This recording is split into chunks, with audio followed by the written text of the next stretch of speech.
Hey everyone, welcome to the GTM News Show. I got Leigh Chesley here today. Hey Leigh, thanks for joining me. Hey, Taylor. Thanks for inviting me. I appreciate the opportunity. Awesome. Well, we got a lot to talk about today. Leigh is the Chief Customer Officer at Longbow Advantage. We were just talking a second ago, and I don't think I've told you this yet, Leigh, but I think the Chief Customer Officer is the best title in the entire executive org. Maybe I'm biased, but marketing folks get Chief Marketing Officer. That's kind of boring. Marketers should come up with a better one. First, that's a side conversation. Sales, they get Chief Revenue Officer. Well, that's pretty cool too. You get Chief Customer Officer. I think still Customer Officer is the coolest title. And so I'd love to hear just from you starting out first. What does that title mean to you and your organization? And love to hear about kind of some of the areas, some of the functions you lead. We'll start there. Yeah, awesome. I love that you said that because while Chief Customer Officer as a title has been around for a while, I kind of created it in this role. So I come out of the marketing world. I've spent 10 years or more as a marketer and really feel like the customer is the key to being a good marketer. If you don't know your customers, you don't have access to your customers, then you're probably not going to be as successful as you could be. So we had some changes at our company about a year ago, over a year ago now. And we were just looking at how we were going to organize things going forward. And my CEO asked if I could take on some things beyond marketing. So he said, we've got some gaps. Would you be interested in or willing to take on pre-sales, professional services, support, and customer success? And I said, absolutely. I love that. Thank you for, the opportunity. And he said, cool, figure out what we're going to call you. Because now, you have marketing and these other customer facing things that kind of fit into the customer experience, fit into the customer journey.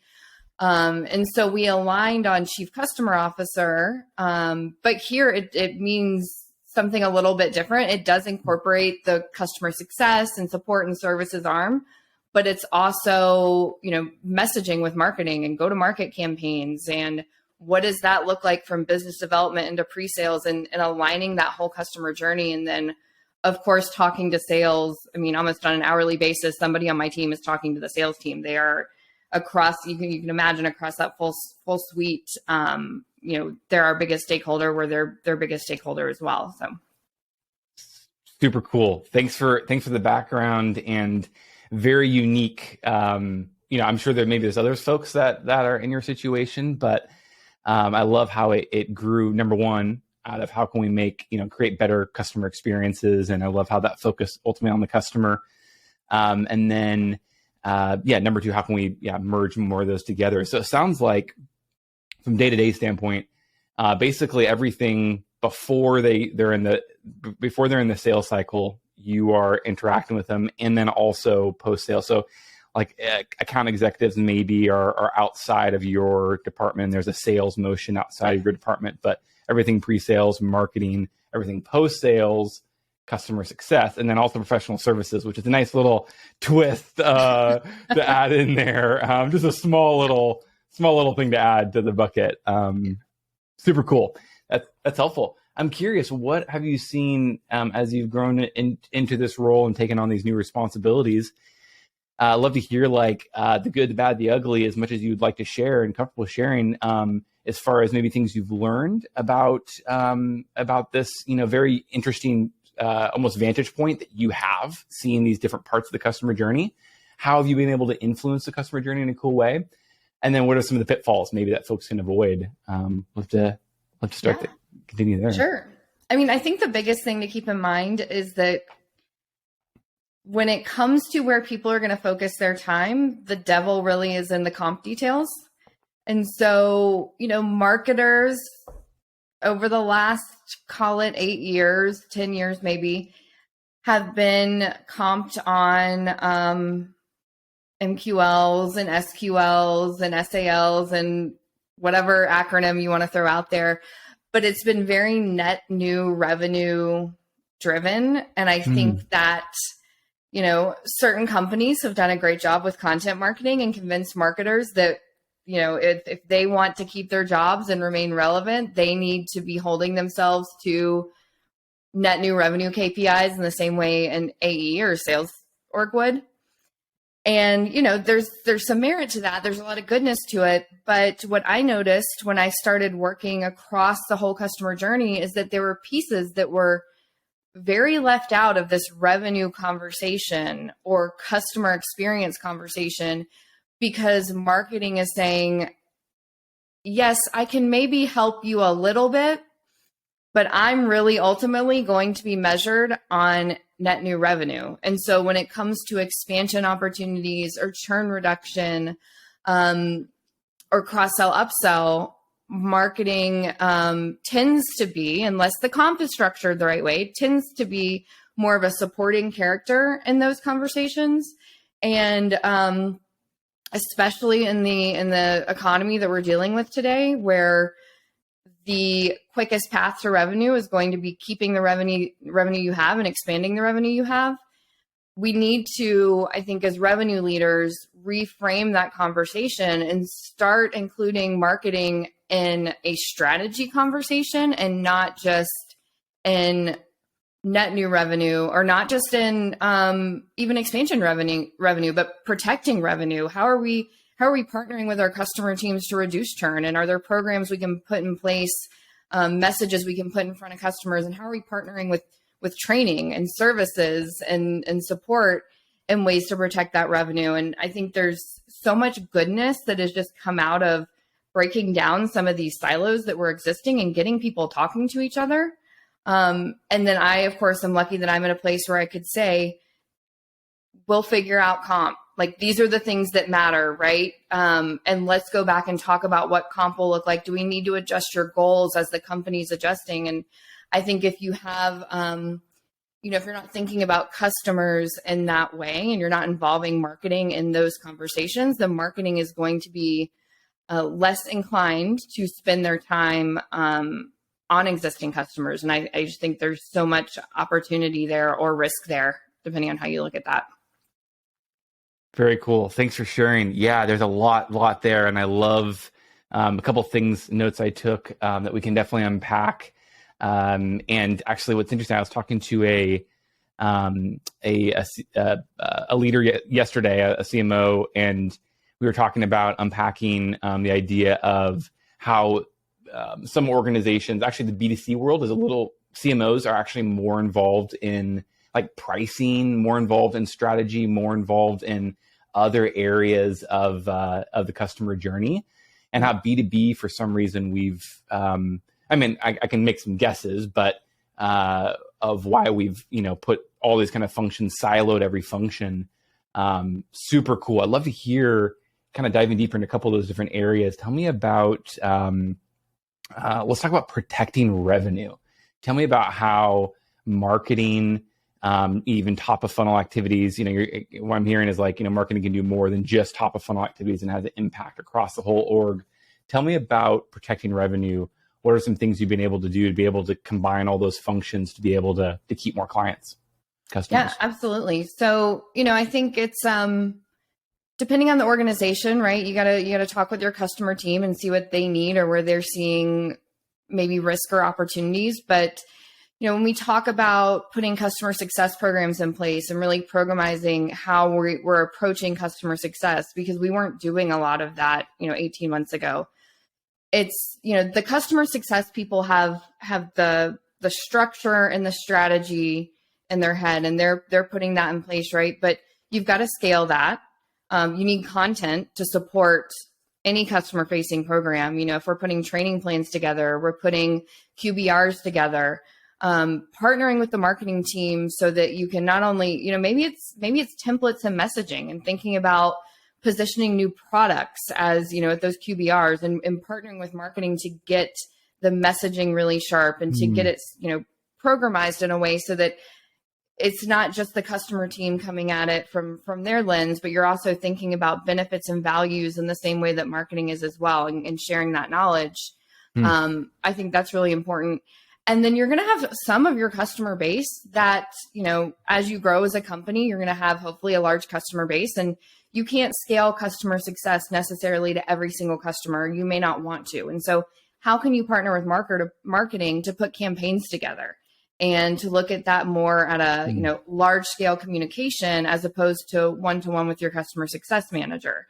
And so, really looking at the customer base and segmenting it into different campaigns or different touch points in the same way that you would an account-based marketing program, and just taking that lens from, external ABM and putting it on your customer base is really how we think about that. And, again, some of that's going to be a little bit more spray and pray. And I hate to say that, but that's going to be some of it. And then some of it's going to be very targeted, and you're going to get battle cards and value prop and things like that. And that's, going to be a partnership with marketing. So cool. I love it. I mean, I'm just seeing all these like back and forth opportunities to collaborate and synergy. And I love the ABM approach. And there's kind of one to few, one to many. And depending on, your go-to-market, your product, your ACV or whatever, there's you could use a combination of those two. And then for expansion side, I think I've seen some pretty cool where marketing and sales and customer success can all collaborate on specific, target accounts. I think that's super powerful. I'd love to hear as well from you. Where have you seen, so you mentioned a couple, back and forth, like, customer success can help marketing, marketing can help customer success.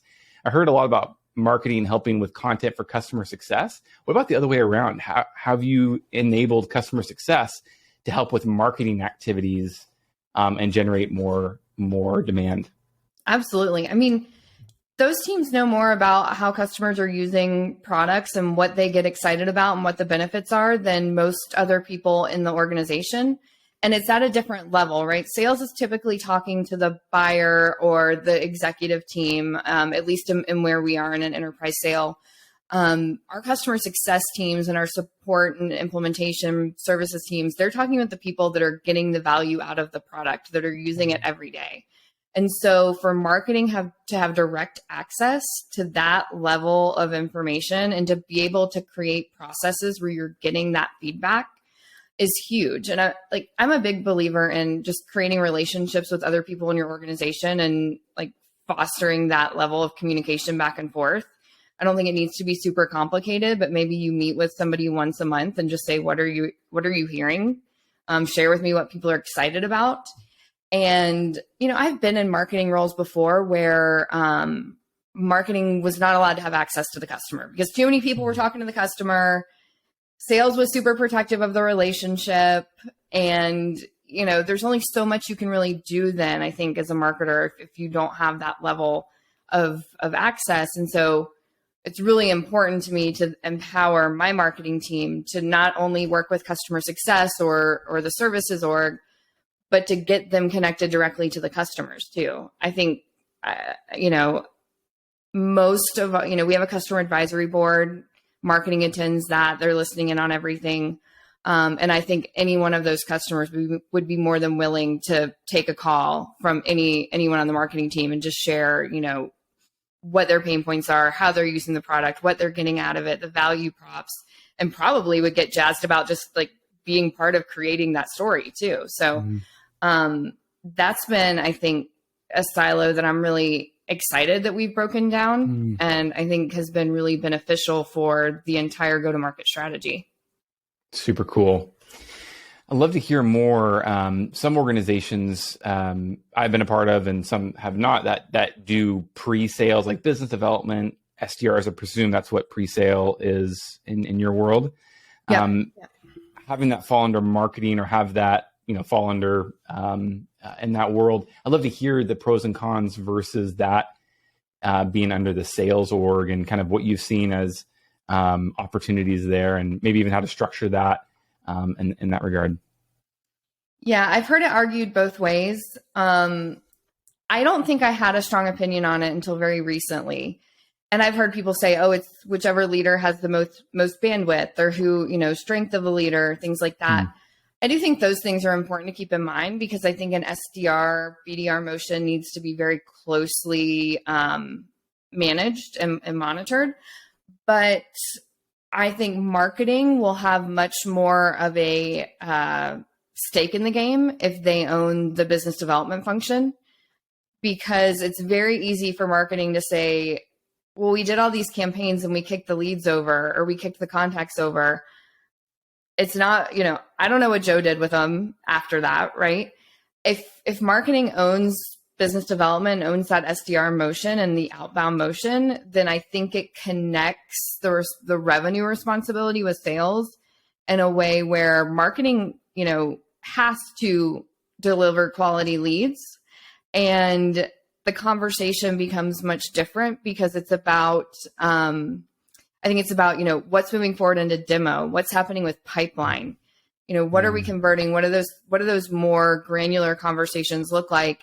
And sales isn't going to go to marketing and say, oh yeah, you generated 300 leads, but they were all crap, because marketing's got to be working with the SDR team at that point much more closely, because it's part of the marketing team.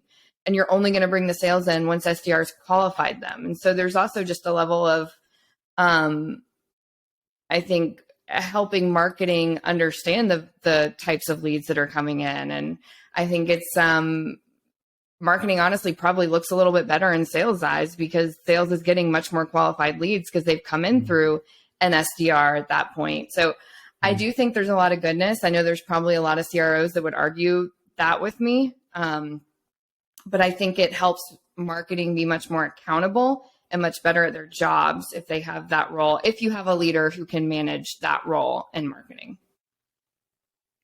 Thanks for sharing. Yeah, I think there's obviously a bunch of different ways you can look at it, and depending on, I'm sure, deal size, and like you mentioned, strengths and weaknesses, or even just the maturity of your org, right? There could be reasons to go one way or the other.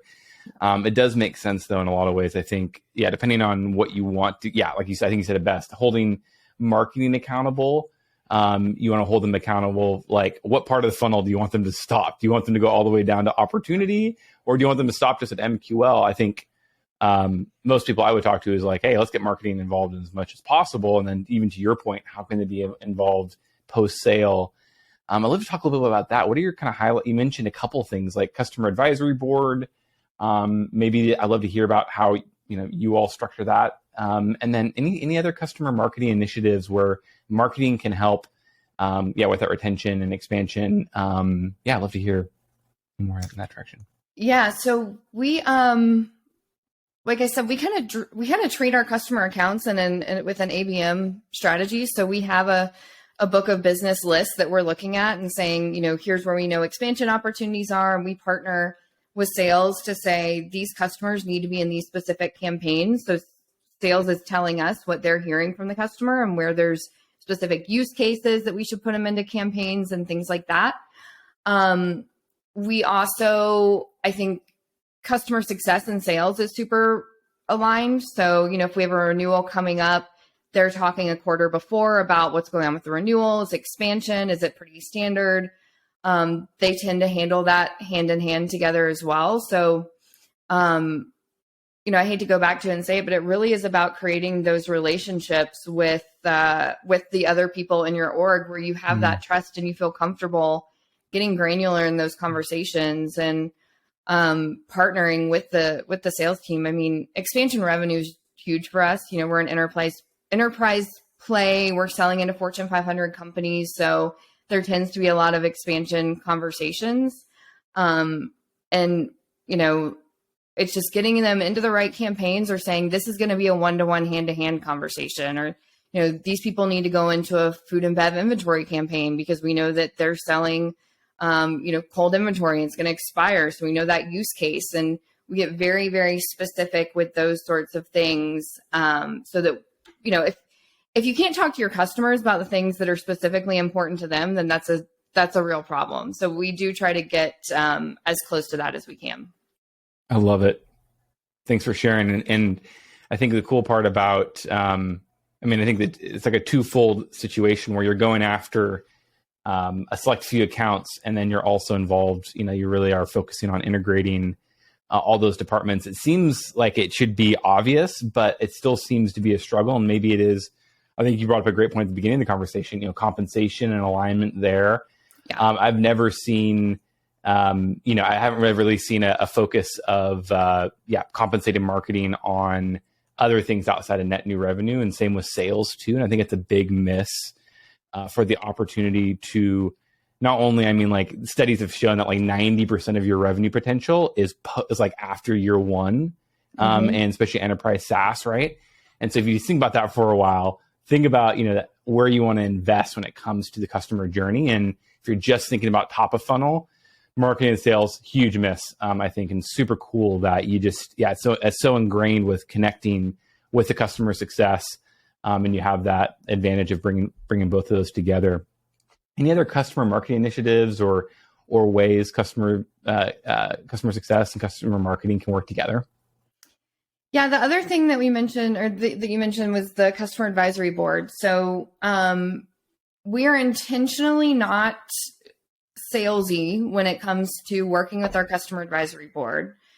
Our goals with our CAB is to get product feedback, get market feedback, hear where they want us to go, hear candid feedback on where they want us to improve, whether that's in our relationships or our product or billing. Whatever it is. But obviously there's goodness that comes out of that, right? We preview products to them. They're our alpha and our beta customers. We just had a CAB meeting 2 weeks ago. We do 2 in person and 2 virtual every year.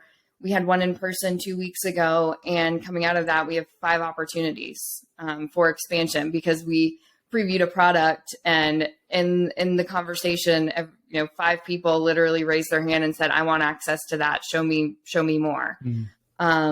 We have services opportunities that came out of it because we were showing them, we share use cases. They get, some good intel from each other where they're talking about things that they've done. And they said, "Oh, you guys can build that for us. Put me together an SOW." So, there's goodness that comes out of that. I'm also just a big believer in community. And I think that the more you can build your customer community and get them talking to each other about not just your product, but all strategy as it pertains to them, they associate that goodness with your brand, and the trust in your brand grows. And, there's just so much, I think, untapped potential in creating customer communities. And candidly, that's really all we've done so far. I think in the next couple of years, we'll build more community sharing and user sharing. And you can't be salesy. You really have to take a mindset of going in intentionally not salesy, and then revenue comes out of it in ways that you probably wouldn't have imagined. I love it. And it's, I love that mindset. As a marketer by trade, that mindset of using marketing as almost like your first product is how I kind of look at it, and using community as that strategy. And it's like you're tying in your customers now and with prospects, and sounds like you're creating a place that they're able to solve business objectives that maybe relate to your product, or maybe like 2 or 3 degrees away from it, but it's still helping them, and you're still building that affinity. And I like how you talked about goodness of like just building that trust, actually, at the end of the day, right, with those folks. And it's very counterintuitive because it seems like marketing and sales should be ultimately focused on driving net new revenue, that's true, but sometimes it's in these like very almost nonlinear activities that drive these results long term, right? Oh, yeah. I'd love to hear other things too in your regard. I know, so as it stands right now, I think in 2023, if you had somebody that was like about to go into your position, similar position, right? And especially in this climate, what would you recommend somebody that's looking to either, do a version of your role or exactly your role? What would you give them, as a focus in 2023, especially like right now when it's going into Q2 of 2023? Yeah, I think back when there was a lot of VC money being thrown around, or even public companies were willing to spend a little bit more, you could solve a lot of things in your process or in pipeline by just creating a lot of new pipeline. And so if you had pipeline leak, or if you had churn, or if you were missing out on expansion opportunities, You could solve that with more pipeline because you could spend more to get more in, or you could hire, 3 more salespeople or SDRs or whatever it is. I don't think companies have the flexibility financially that they did before. So my advice would be to focus on creating super strong relationships with the other leaders at the org, namely the revenue leader and probably the CEO, or if there's a CEO or COO, or, those relationships need to be super strong. Align on what the KPIs and goals are and get strong reporting into place to hold everybody accountable, and then work backwards from there to diagnose where are there opportunities, where are there problems, how can I replicate goodness, and how can I fix risk. And I would look at it very much from just that programmatic perspective, as opposed to going in where I think 2 years ago it was, well, you've got to go in and make an impact within 3 months because you have all the budget and tools in the world. Mm-hmm. We're not in that place anymore. And so you've just got to get super aligned on turning every single lever that you have available to you. I love it. Building strong relationships and KPIs, and working backwards and working as a team. Super cool stuff. Leigh, we're about out of time here. I'd love to hear, how can folks get a hold of you, connect with you? Sure. Yeah. So I'm on LinkedIn. You can find me on LinkedIn. That's about the only place I hang out these days, but would love to connect with anyone who, wants to continue this conversation. I love talking about revenue and go to market and the importance of thinking about marketing a little bit differently. Super cool, Leigh. Thanks again so much for coming on. Great conversation. We'll definitely put your LinkedIn in the show notes. Thanks everyone for listening, and take care. Thanks, Taylor.